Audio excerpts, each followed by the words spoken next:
नमस्कार मित्रांनो, आज आपण संजय गांधी निराधार योजनेसंदर्भात आलेल्या एका महत्त्वाच्या अपडेटबद्दल माहिती घेणार आहोत।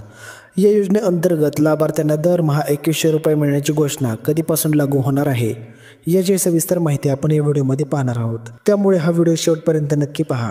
व्हिडिओ पाहण्यापूर्वी जर तुम्ही चॅनलवर नवीन असाल तर चॅनलला सबस्क्राईब करा आणि शेअर करायला विसरू नका।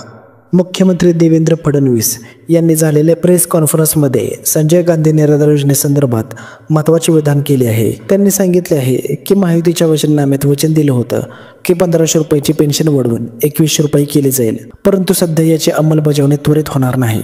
देवेंद्र फडणवीस यांनी स्पष्ट केलं की 2100 रुपयांच्या पेन्शनसाठी बजेटमध्ये तरतूद केली जाईल। महाराष्ट्राचं बजेट फेब्रुवारी महिन्यात सादर केलं जातं, त्यानंतरच या योजनेचा लाभ मिळण्याची शक्यता आहे। सध्या मात्र लाभार्थ्यांना 1500 रुपयाची पेन्शन चालू राहील। जर तुम्ही या योजनेचे लाभार्थी असाल, तुमच्या खात्यावर जमा झालेल्या रकमेची स्थिती तपासा। ज्या जिल्ह्यांमध्ये पैसे जमा झाले आहेत ते कॉमेंट्समध्ये कळवा, म्हणजे नेमक्या परिस्थितीचा अंदाज येईल। ज्यांना अजून रक्कम मिळालेली नाही त्यांनी कमेंट बॉक्समध्ये कळवा, जेणेकरून बाकीच्यांना पण मदत होईल। महायुतीच्या सत्तेने मोठा आधार लाभार्थ्यांना दिला आहे, त्यामुळे त्यांना अपेक्षा होती की 2100 रुपयाची रक्कम डिसेंबरपासून मिळेल। मात्र सरकारने बजेटसाठी वेळ मागितल्यामुळे अनेक जण निराश झाले आहेत।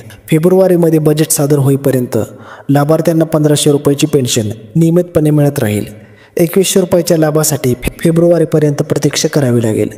जर तुम्हाला हा व्हिडिओ उपयुक्त वाटला असेल तर चॅनलला सबस्क्राईब करा, व्हिडिओला लाईक करा आणि इतरांपर्यंत शेअर करा। तर भेटूया पुढच्या व्हिडिओमध्ये।